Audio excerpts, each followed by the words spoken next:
the Franciscan convent in Tlaxcala and asked permission to go to fetch water from the Rio Sawapan for his relative in Selok-Suslia.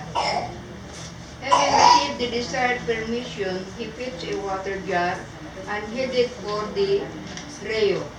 After he filled the jar with the alleged healing water, he rushed towards home and his family in Selok-Susla by way of Cerro de San Lorenzo.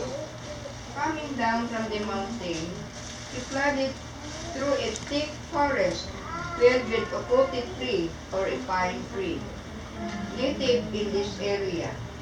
When all of a sudden there before him was a beautiful, regal young woman.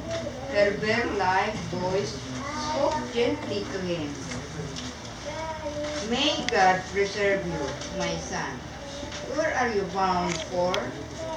Although she appeared